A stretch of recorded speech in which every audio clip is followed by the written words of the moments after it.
If peace enforcement doesn't sound so appealing to you, then how about peace officers or peacekeepers? Because by eliminating the drug war,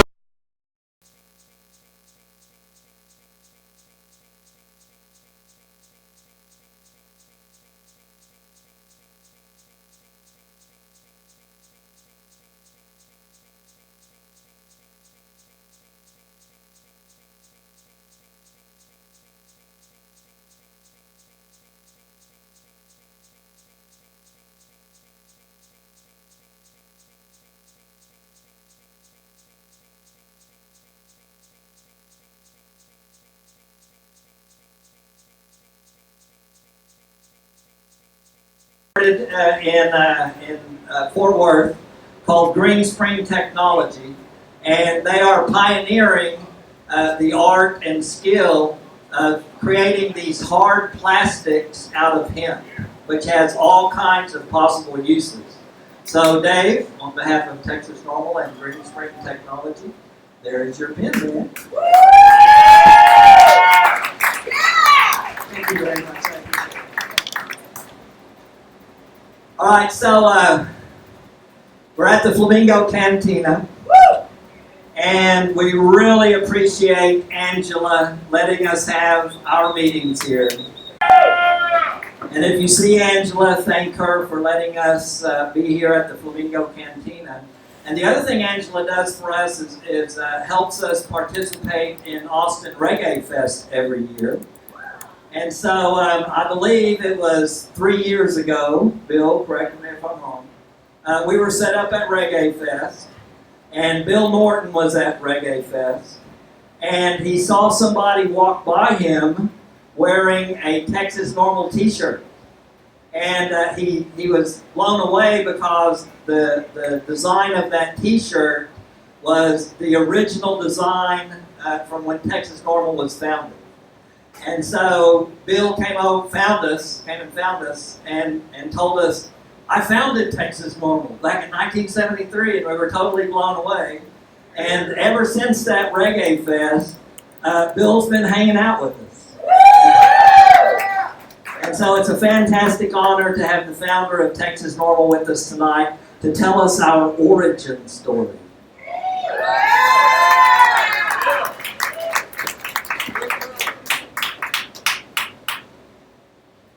Good evening, TXNORML. Man, my, how you doing? So tonight, I was asked to give a bit of history of TXNORML, give some sort of perspective on it all. And I've done this presentation a couple of times, talking about how I originally got involved. And I'm sure some of you have heard me talk about that. And if you had, you've heard me talk about a guy named Steve Simon. Maybe just call me the founder of TXNORML. Sometimes we call him the father of it, but I'm the father, and Steve Simon is our granddaddy. He was here, he was there before anybody else. He was the first Texas contact that Keith Strock made when he started working with Texas. He was our a lobbyist during that critical 1973 legislative session where we changed the law from felony to a misdemeanor. And he really, I mean, I gotta admit, I'm very flattered by the appreciation that you guys have shown me for the work that I did early on. And I think Steve would be especially flattered, and a lot of that appreciation should actually be directed to him. So in preparation for this, my presentation tonight, I hadn't seen Steve in years, decades maybe, but I made the point of tracking him down.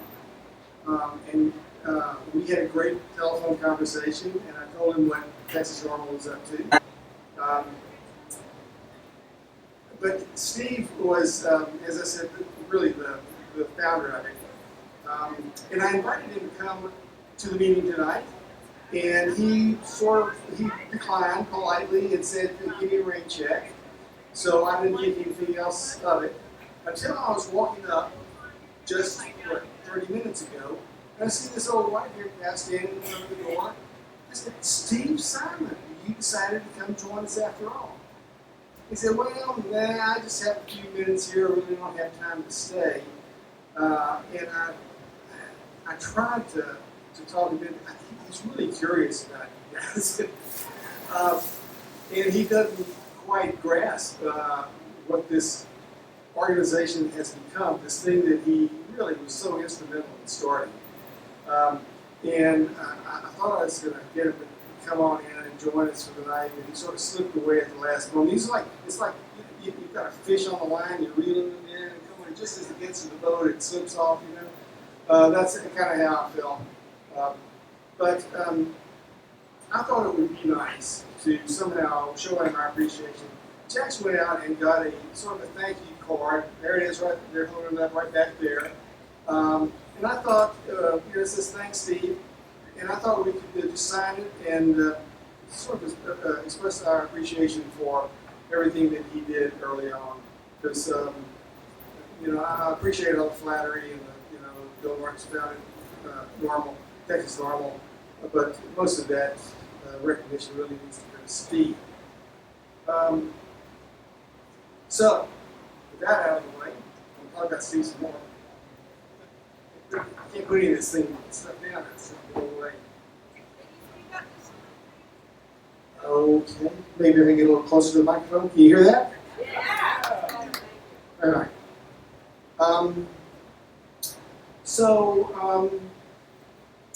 As many of you probably know, NORML was founded by Keith Stroup in 1972.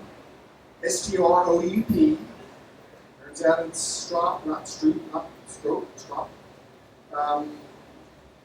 And he used a donation from the Playboy Foundation to get the organization going. And one of the first things that he did was to look at Texas. Because Texas at that time had the worst laws in the country. It was a 2-to-life felony for possession of any amount of marijuana. I'll say it again. Possession of any amount of marijuana, it was a 2-to-life felony. And there were people serving life terms at that time. 13 people were serving life terms. There were people serving 20-year terms, 30-year terms. It was insane. So Keith came down here to sort of get something going in Texas, and he sort of took a swing through the state, stopped off at the University of Texas, really to try to get some volunteers as a basis for the organization here in Texas. And one of the guys that showed up at that meeting was Steve Simon. And Steve was a decade older than most of the students there. He was probably 33 at the time. But he and Keith hit it off right away. I think they both had the same vision for what needed to be done.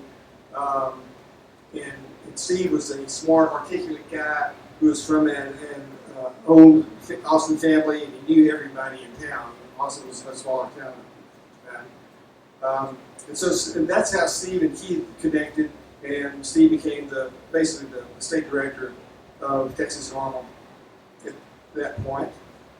And so during this time, while that was happening, I was off in some other part of Austin doing God knows what. But I've been thinking about this kind of lobbying group, and I had a pretty clear vision in my head what needed to be done. I knew that I had this vision of a lobbying organization that would address marijuana law reform, and that it needed to be staffed by very bright people who were walking encyclopedias of information about marijuana and the facts, and could make a case as a lawyer might in front of a judge for reduction of the penalties. And I knew also that it needed to address the symbolism of marijuana, which for years had been, the typical marijuana smoker for years had been migrant workers and other minorities, but more recently, in the mid-60s and going forward, it became the image was sort of the anti-war hippie, a more scary demographic, really. So I knew we had to address that some way. You can't address that directly. And I knew it had to be done with images. So I knew that this organization had come to these hearings and do their lobbying in suits and ties and all of that. And so that was my vision. And shortly after Steve and Keith connected, I stumbled upon a Playboy magazine. Right, this is my story. I'm sticking to it.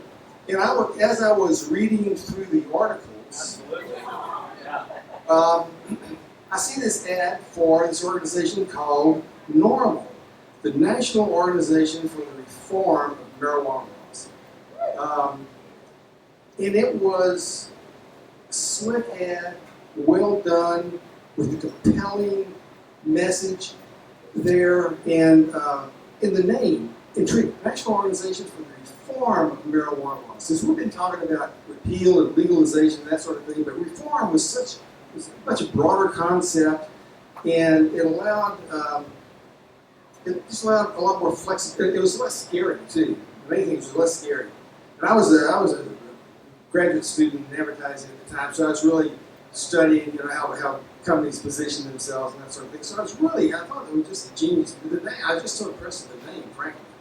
But I realized that this was exactly the group that I had envisioned in my head, and all I needed to do now was to track him down. So I don't even remember how I managed to find Steve in his group, but I did, and I went over to his house one night where a handful of volunteers were stuffing envelopes, so they're doing the mail out. And at that time, you had to get the Xerox copies and collate them and fold them and stick them in the envelope. And Steve and I met, and we kind of connected too, because we had the same vision. And because I was a student, I became what in today's parlance would be the student outreach coordinator for TXNORML, and I was able to start a student organization there on campus, which allowed us to set up tables in the West Mall and hand out literature, and also show Reefer Madness once a semester at some of the auditoriums. It was a big hit and a great fundraiser for us. So that was kind of my role in the early days. And so that was about 1972, going on 73. In the legislative session in 1971, there was an attempt to reduce the penalties on marijuana, and then it failed at the last minute. So there was some real hope, a lot of effort put into getting it through this time, because 2-to-life felony, it was insane, and almost no one could really support that. As a matter of fact, there was an article dug up out of my mother's scrapbook, oddly enough, where it talks about a legislative hearing that they were having, in which Steve was speaking and a couple of others, and the headline was, no one speaks against the bill. No opposition to bill reducing pot penalty. And that's the way it was. I mean, you would have these legislative hearings, and there'd be all these speakers lined up to speak for reducing the penalties, and no one would speak against it because it was insane.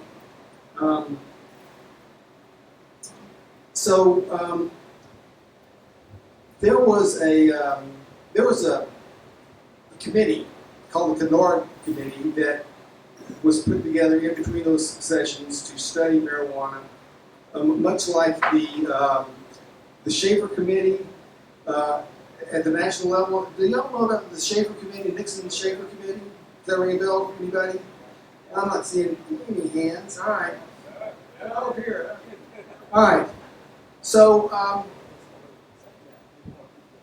Richard Nixon tried to figure out what the world was going on with this marijuana stuff. And he formed a committee headed by Schaefer, I don't even know his first name, to study it. And they produced a whole book with all sorts of facts and figures, and ultimately said, it's not a big deal. There's no justifiable reason for putting people in jail for smoking this, and the laws ought to be reduced or eliminated. Nixon didn't like that answer, so he ignored it. But at the same time that was being done, this TXNORML commission in Texas was doing the same thing, and their studies were a little smaller. I mean, not as much information, but the results were the same.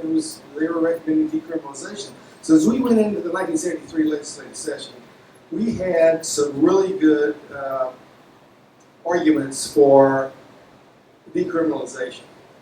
And we thought we were going to get it. Other states had decriminalized at that point. We really thought that we had a good chance. But as things turned out, you're always dealing with these compromises and battles back and forth. We didn't quite get it. We got the Class B misdemeanor for up to 4 ounces. And amazingly, when I think back on it, amazingly, we were really disappointed because we hoped for decriminalization. And there are some who said, no, that's not acceptable. We should kick it back and wait for the next session to come around and try it again then. Those people were told in no uncertain terms by people who had actually been working on the law and been talking to the legislators that wasn't going to happen. This was it. Take it or leave it. If you wait 2 years for the next session, it might not even get brought up again. So we gladly accepted what they did. And it was a pretty good law. I mean, Texas went from having the worst law in the nation to having one of the best. It wasn't decriminalization, but it was not bad at all. And we just figured that we'll just keep punching away, and in a few years, a few more sessions, we'll get to decrim. Well, that was 43 years ago. We still have the same law that we passed in 1973. It's nothing. Nobody wanted to talk about it. And it didn't get any better as the years moved on.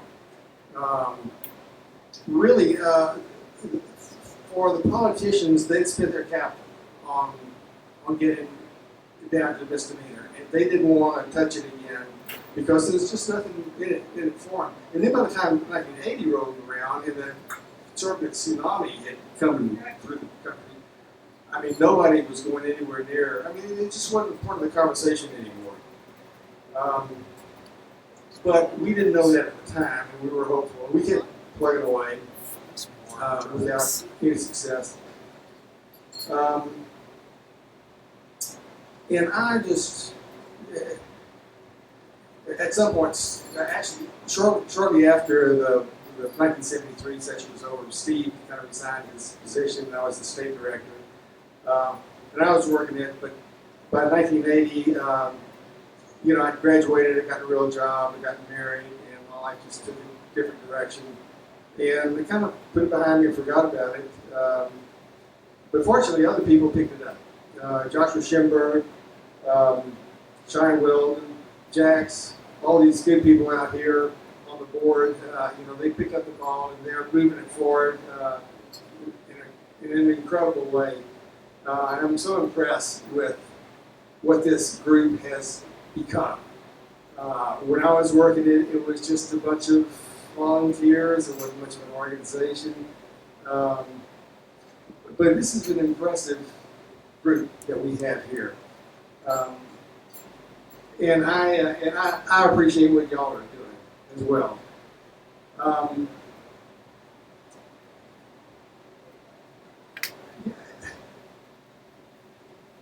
I'm trying to. You had mentioned, Dave, you had talked about a few things you wanted me to talk about. Oh, lessons learned, yeah. I think one of the lessons that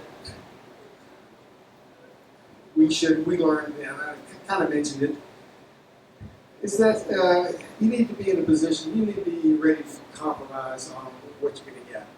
Like I said, we'd all wanted and expected, in a way, decriminalization. We didn't get it. It wasn't going to happen. And if we had waited 2 more years for the next session to roll around, we wouldn't have gotten anything better. We may have gotten something worse. And then it would have been 2 years of people getting arrested and getting felony records.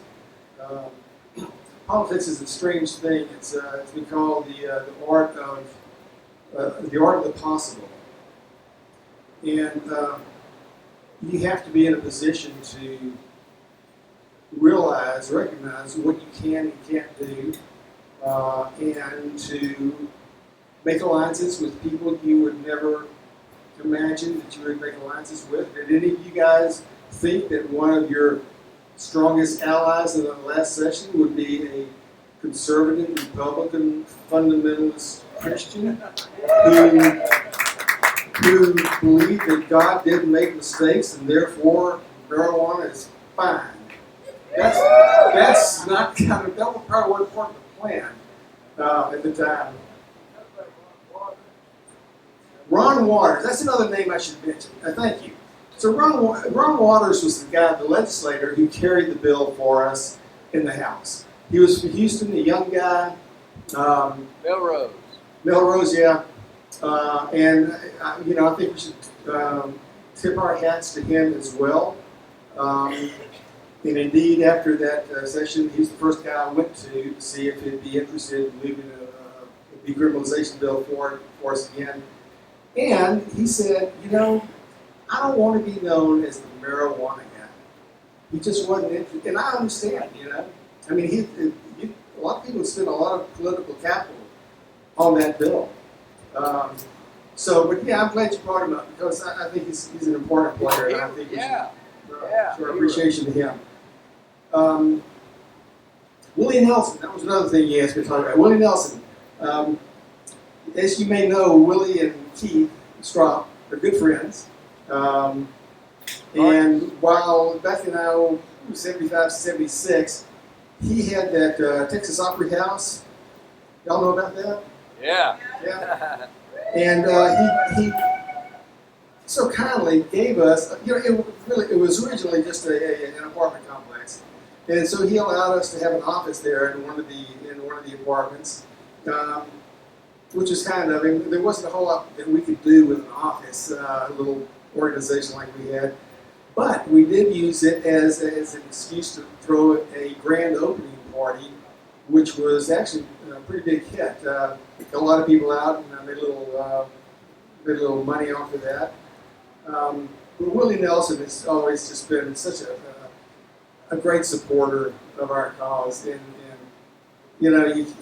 if there's anybody on this planet who doesn't like Willie Nelson, I've never known him. So that is sort of the historical background. Maybe next time or sometime in the future we can talk Steve into coming here and talk a little bit more about the early days. But sign that card and let him know that we really appreciate what he did all those years ago. So let's, as David was saying, I think the future is bright. It's been a long time coming, but things are falling into place, and the states are clicking just like this, And it's Texas may be the last one to fall into place, but it's going to be there eventually, and you guys will all be a part of that. So yeah, and good for you. Good for you for coming out on a Wednesday night in this hot, muggy room where you could be sitting home watching something on Netflix or whatever. But you came out and you did the right thing. So thank you very much, and I'll see you later on, and I'll probably be making this talk again sometime in the future.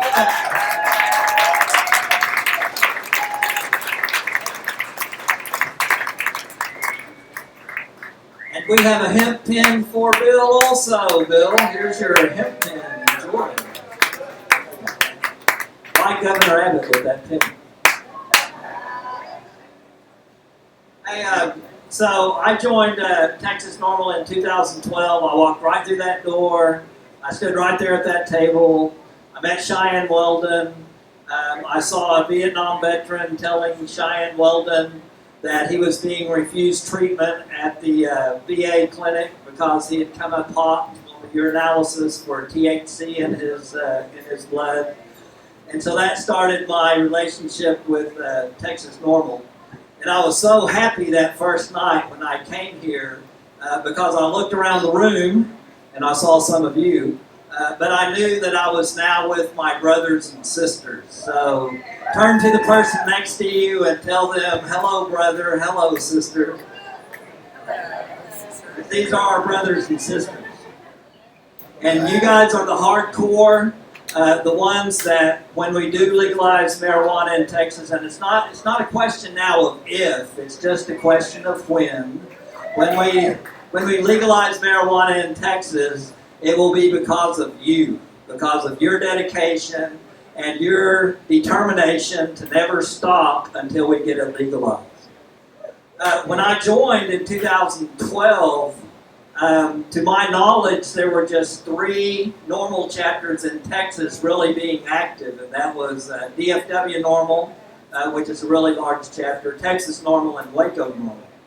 And now we have, and Jax can correct me if I'm wrong, but we have 13 NORML chapters in the state of Texas, all of them active, all of them recruiting members, having events, having regular monthly meetings, all the way from the Rio Grande Valley, way down south with our friend Javier, all the way up into southeast Texas and all the way up to Amarillo. So we're very proud of our 13 NORML chapters, and we've come a long way since in just the last 3 years. And the person that is probably gets most of the credit for energizing all of us and getting a total of 13 chapters going is Jack Spinkle. And so it's my honor to introduce our Executive Director, Jack Spinkle.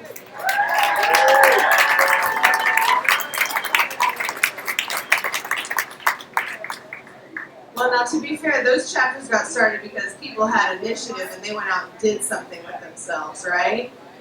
It takes self-organization, it takes self-motivation to get out there and, talk about something that, yes, it's becoming so much more of a regular topic, but not everyone's open to it. And so I think that's something that you have to be very bold to do. And recently we put out an action alert. Right now is the time to schedule an appointment with your current representative and senator. And the reason why is because the primaries are over, and it's not quite the general election. So not only are they in the district that you live in, so it won't be a far drive for you to get to their office, but they're more receptive to constituent feedback. And so now's the time in between these 2 elections to make sure that you're meeting with them and talking to them about, whichever your personal topic is, whether it be civil penalties, medical marijuana, or full legalization. Have that conversation and start building that relationship right now. I do want to talk about events because we have a lot of stuff going on. The first event I want to just touch on real briefly. We talk about it every meeting because it's very important. It's been a year-long project that we're working on called Operation Trapped. We're collecting pill bottles and signatures from veterans. You'll find the signature tablet over there at the table. If you're a veteran, we would really appreciate you signing. And it's an important, I think, how many bottles do we have now, Dave? 120? 140 bottles, and we've got almost 800 signatures, and we've had people sending in letters to the lieutenant governor and to their own representatives. So we're having some good outcome, but we just got to push a little bit longer until November, whenever we'll be finishing up the initiative for the year. Also, we're going to be at Pride Fest, y'all. We're really excited about that. So we're going to have a booth at Pride Fest. And then if y'all have ever seen Truthy, the Truth Enforcement Vehicle, Truthy will be in the parade. So if you would like to march with us in the parade, you can actually register online. There's a link in our Facebook event page where you can register. Only 150 people can march with us. So it's just such a small group, you guys. But please do sign up. We'd like to get as many people as possible with our rainbows and leaves. So that is going to be on Saturday, August 27th. It's going to be Pride Festival, and then the parade later at night. We'll be back here on the first Wednesday of September, as we usually are at Flamingo Canteen. Everybody say thank you. A sing-songy night. All right. Then when we're back here on the first Wednesday of October, we're actually planning a candidate forum. So we're inviting all of the local state representatives and state senators that service the greater Austin area. I believe it was about 14 different candidates that we invited. So far 3 have confirmed, so that's still in the works, but that'll be our October meeting. At that meeting, we'll also be launching the general election voters guide. So that'll be, the launch date will be the beginning of October, and then we'll have the candidate forum. And then later in October, on October 11th, which is a Tuesday, we're going to be doing a traveling strategy meeting. We just kind of try to take a meeting like this on a more personal level to the different parts of Austin. It's also a little bit more family friendly for people who maybe need to like bring their kid along. This time it's going to be at the Catfish Parlor on East Bend White. So join us for that. And then I'm really excited, on Saturday, October 15th, we're going to be having our Veterans Conference here at the Capitol in the Legislative Conference Room. And I have to tell you, I am amazed by the lineup that we have put together. It is really amazing. To make sure I don't miss any points, we're going to have our keynote speakers are going to be Dean and Alexis Bortel of Team Alexis. Dean is a veteran, and of course, as y'all know, Alexis is a patient. We're going to have different panels on medical cannabis, and that's going to have 2 different doctors and a researcher on that panel. We're going to have a veterans panel with 3 different veterans. We're going to have a panel about law and marijuana in Texas, and there's going to be 3 different lawyers on that panel. And then we'll have Rob Campia introducing our legislative panel, where we'll have Heather Fazio, myself, and then the lobbyist Randall Kirkendall. And I'm forgetting one. Which one am I forgetting? Law panel. Keynote speaker. I got it all. Okay, it's just a lot of stuff. And one of our veterans is now the mayor of Whitewright, and he's going to be there, and I'm pretty excited. And of course, we'll have a full list of that agenda out online. We are offering it as a free event, open to the public. All patients are welcome. We understand that veterans are not the only people that suffer from PTSD, TBI, chronic pain, all these other conditions. And so this is information that's going to be really important for all patients. So please make sure you go online and pre-register. We're asking everyone to pre-register so that we can make sure to have enough materials for everyone that's participating. And then, not too long after that, on Saturday, October 29th, we're going to have our annual members mixer, which is going to be awesome! So it's a private event at a private location that's secluded and fabulous, and you all want to be there. It's for members and their guests. We're going to have it be catered by Hot Mamas, so it's going to be Mediterranean fusion food, and there will be vegan and gluten-free options for those that need it. We will be having live music from the Texas KGB as our headliners. And then in the beginning of the day, we're going to have Smoke Sesh Crew with Irie Samurai, who actually play here at Flamingo sometimes. They're going to be spinning dubstep for the first part of the event. And we're actually changing it up a little bit. We're still going to have the costume contest and the nice sit-down dinner and all of that. But we're actually going to start off the night with a little bit, or the evening, I guess, because we're starting at 4. Make sure you make it for 4:20. We're going to start out with some disc golf. We're going to have cards and like jumbo Jenga and like all these different games so that we can be active, have some fun, come dressed up, come not dressed up, but we will have a costume contest as well. And again, this is a members-only event, so we'll have tickets available for that online within the next 2 or 3 weeks. And, you know, we have a lot of stuff going on. Make sure you're registered to vote, okay? I believe the deadline is October 11th, so make sure you're registered to vote. Yes, Press. Are there any Travis County registrars here? Are there any? No, I'm Williamson County. Williamson. Yeah, any Travis County registrars here today? Well, you have until October 11th, so y'all register to vote. And then there's going to be early voting from the end of October to beginning of November, and then we'll have election day. And, you know, who knows, maybe there will be some fun election night party because I want to see all of the states get legalized, all of the things. So those are the main events that we have going on. Of course, you can follow our events through our website or our Facebook page. I appreciate y'all coming out. Now, we're going to do the drawing for our prize over here. Has everybody signed up? Because if you didn't, too bad. Brittany! Alright, so if you missed what the prize is for tonight, it's going to be a brand new copy of The Emperor Wears No Clothes by Jack Herrera and a carbless piece of functional glass.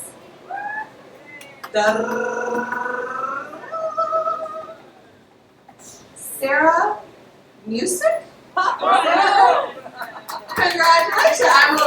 If you meet me at that table, I will get you your prize. So, yes, here, I'll put that back. Thank you.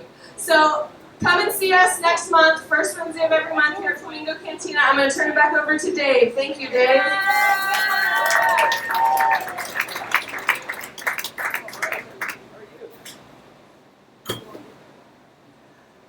Hey, where's Carlos? Is Carlos back there? Hey, this is Carlos, who's with us all the way from Rio Grande Valley Normal. So let's give Carlos a big hand. It's a really big deal to have a normal chapter down in the Rio Grande Valley. Wherever you live, you may think it's bad there as far as Reefer Madness, but from what Carlos and Javier have told me, Reefer Madness is a monster down there in the Rio Grande Valley. So we really appreciate the work that Carlos and Javier and the people down in the valley are doing for marijuana legalization. We also have, and I'm very sorry I forgot your name, but we have a guest tonight who is interested in starting a normal chapter in College Station where Texas A&M is at. Where are you? Are you back there? All right, there she is, right there. So we're very excited that we might have a 14th normal chapter down at College Station here pretty soon. What's your name? Melissa. Yeah, Melissa. Okay. So say hi to Melissa when you get a chance, and if you live down in the College Station area, then be sure and talk to Melissa about helping start a chapter down there. We also have Rob Campia here tonight. Let's give Rob a big hand.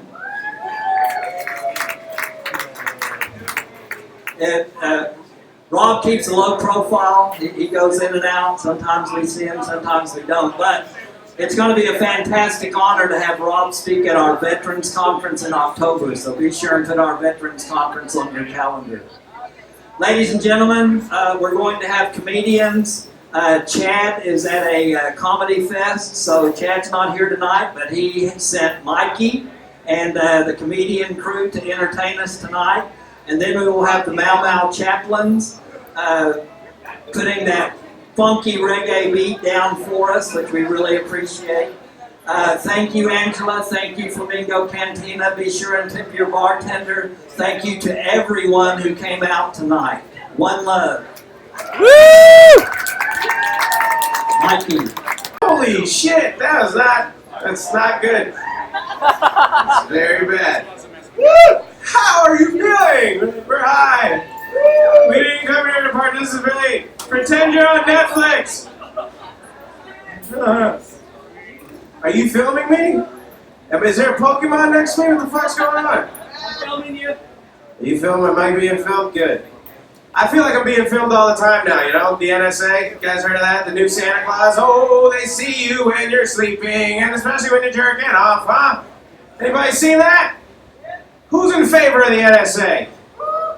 I am. I like the NSA. People don't like the NSA. I do. I never believed in God. Now I know what it feels like. You know? Someone's always watching. You better not do bad. People think they really watch you masturbate. People put tape over their cameras on their computers. Have you seen that? You do it, right? No? You've heard of it. Who puts tape over their camera? Be honest.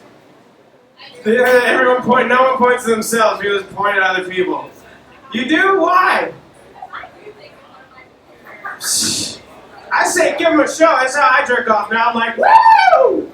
Woo! Yeah, it's your job! I yell at my camera. I have conversations with people I just dream up. I'm like, hey, you look great today, Frank. And somewhere, some basement in Langley, some guy's like, thank you, man. People at the office are fighting over me and shit, like, I want to get Mikey 8, 12, 11. Let me watch him, man. He's hilarious. The NSA. They record everything. It's great. You know why? I remember watching America's Funniest Home Videos thinking, God, if they just recorded everything, there'd be so much funnier shit all the time. Because they only get the stuff that, you know, when Dad had that gigantic VHS video camcorder, and he happened to get a, you know, video of some guy getting hit in the nuts with a wiffle ball. Now they're recording everything. And then Edward Snowden has the balls to be like, oh, I'm gonna release important information. I'm like, where are the fucking dogs running into screen doors? Where's the real shit? Okay. Everybody's like, why is he yelling? Why is he yelling at us? I'm sorry, guys. I didn't quit smoking weed. I stopped smoking weed 5 weeks ago. Can you believe that? This is what I know, boo, I feel the same way. This is what 5 weeks sober looks like. I can't even tell my fat jokes anymore. I used to have like fat jokes. I used to be real chubby. Now I just don't eat food because I forget to be hungry. Because weed used to, I just smoke and be like, oh yeah, the greatest thing in the world. Cheeseburgers. Now it's fucking, I gotta remind myself to eat. So I eat salad. Isn't that, for lack of a better word, gay? I had to stop smoking weed though, folks. You know why? I found weed in my belly button. It's like, good Lord, I've got to stop smoking weed. Right after I smoked this weed I found in my belly button. Okay. Thanks, guys. Thank you. Working hard up here. It's hot. I know it's hot. That's why nobody's laughing. It's because it's so hot. What? I'm great? I'm clever. Shit. It's easier at a rock shows. You'd be like, thank you, squirrel. They're like, that's why I want to suck your cock. Comedians, we don't have that luxury. I have to tell jokes and then be like, huh? Right? So it separates us from being cool. Is that last little, oh, huh? Huh? Still need your validation. Oh boy. So, you guys voting? Who's voting? Does anybody vote? This is like a voting thing. Doesn't this take the wind out of normal sales that Hillary versus Trump, everyone's like, it's all a joke. Shut up, Mikey. You shut up. No, you shut up. That's the reason why I'm fucking skinny. That's the reason why I can't do the best 10 minutes I have. Yeah, because you're breathing too hard. Yeah, exactly. Give it up for Dax. He's a trainer and a Satanist, I think. I guess it's the same exact thing, right? Yeah. It's fucking trainers who aren't Satanists are just liars True. who make a little bit more money than Dax. A lot more They money than that. They don't scare the shit out of everyone. Hi, I want to be fit. And he's like, all right, hail Satan. They're like, okay, bye. Bye. Bye now. See you never. What was I talking about? Voting. You guys gonna vote? Trump or Clinton? Not Clinton, so maybe Trump. No. Who the fuck do we have left? No one. We have no one left. Gary Johnson. Gary fucking Johnson. Do you think it's gonna work? Do you think he has a shot? He's like, I'll stop smoking weed when I'm in the White House. I'm like, oh boy, you just lost Wyoming. If you what? Well, he's not going to because he doesn't have, the connections. It doesn't have much to do with money. It's all connections, You gotta rape a goat, and then maybe you'll get a 30-second spot. You rape up the list in front of people with cameras, and they're like, you're gonna follow our rules, aren't you? Yep. So that's how Scientology works. Scientology blew the lid off the whole thing. They turned reality of politics into a religion, where you have to pay money and do horrible shit on camera so they can trust you with information. And here we are! Alright. Shit. I think Trump should win just because I don't think he's going to take the job. You know what I'm saying? That's right? If Trump wins, couldn't you see him going to the inauguration and then when they put the Bible out, he'd be like, whoa, not taking the job, pussies. Psych! So, hey, who's my vice president again? Get him up here. I got more important things. There's more money in Dubai. Come on, Pence, you got it. Be better than Hillary Clinton winning, right? That fucking lizard robot, evil piece of garbage. She's a liar. She's not even a good liar. She's a bad liar. I believe that her and Trump are in cahoots. Don't you? The only way Hillary could have won this election is if Trump came out and was like, meh, black people are dumb, right? And everybody's like, whoa, we can't vote for that. He's like, I know, right? Vote Hillary, please. We're fucked, guys. Sorry. Not you. You'll survive in some mountain range or something. Case of a madman. Oh, boy. And most people that run countries probably good. Like, I've been terrible. What? These Caesars, you have to be. Alright. In order to be Just honest enough to think black people. Well, there you go. That's why I do this. decisions for an entire Why I do it, population and country and be like, yeah, I know better than everyone. You're insane. I don't know. For you to truly believe that you Laws know and shit, people are supposed to vote. clinically insane. It's like, Every world it's leader, gotten to the every- point now where it's like, no, it's alright to protest as Americans, right? It's alright to get out in the streets and protest, right? But what has protesting become? Remember Occupy? Remember how horrible that was? Bunch of smelly ass hippies at the bottom of giant banks yelling up like, we are the 99%! Everybody at the top of the building's like, we know! We went to Yale! I know you're the 9. We're the 1%. Hi. See all those cops we hired? They're the 98%. Y'all are the fucking last bottom of the barrel assholes. Came out and ruined protesting. What was the other stuff? The Black Lives Matter movement? Remember when that was protests? Do you remember that? Do you remember what they did? They literally laid on the ground in malls. They're like, this is us. This is protesting now. People just had to walk over them to do their Christmas shopping. That was protesting. Remember when people used to march down the street? I don't. I was born in 1990. I remember when what was like aggressive anti-establishment move? All the music, remember that? It was Kurt Cobain like, wah. Remember that song? It's like, alright, goes out to the government, wah, wah. We can't do anything, wah, wah. I wish I had some heroin, it's all over, wah, wah, wah. Yeah, stick it to the man out there. I was on fucking Sesame Street. You believe that? Yeah. You know what I learned? It's all lies. It's all lies. Elmo, he's a liar. It's not even his real voice. Can you believe that? No. How do those protests end? Where they lie down. They're like, we represent the victims of whatever, the dead ones who can't walk around anymore. Does some guys be like, time, all right, you're good. Good protest, guys. Way to go. Folks, guess what's going to happen now? We're going to have more comedy. Put your hands together. Oh! Somebody drop a beat in this bitch. All right. Ladies and gentlemen, please give it up for a very funny man, a very good friend of mine, the man himself, Coy Hopper, ladies and gentlemen.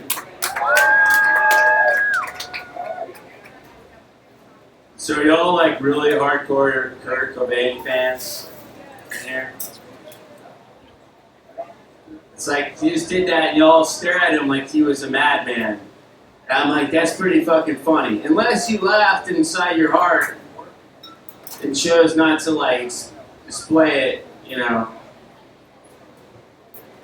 But have you ever been so high that you forgot what you were gonna say? You ever been so high that you forgot what you were going to say and you're on a comedy show? You're talking about your phone? You ever been so high that everything became well, Like when y'all, like there's stairs behind you, that's 3D, right? Supposedly. But like from when I'm looking at it, it looks like it's construction paper layers. Is someone like cut and paste, put everything in construction paper. The highest I ever got maybe was, well, 2 times. Once, I think I told y'all before, if y'all were here, that I couldn't decide if I was gonna make a peanut butter and jelly sandwich or not. And 2 is this time where I smoked weed on my lunch break at HEB in high school in a Schlotsky's bathroom, because the employee at the Schlotsky's bathroom also used to work at HEB and got me high for the first time ever about 6 months prior to that, and then got fired, and then went to Schlotsky's down the street and got a job there, and was like, hey, don't worry about it, it's cool. The Schlotsky's bathrooms are not like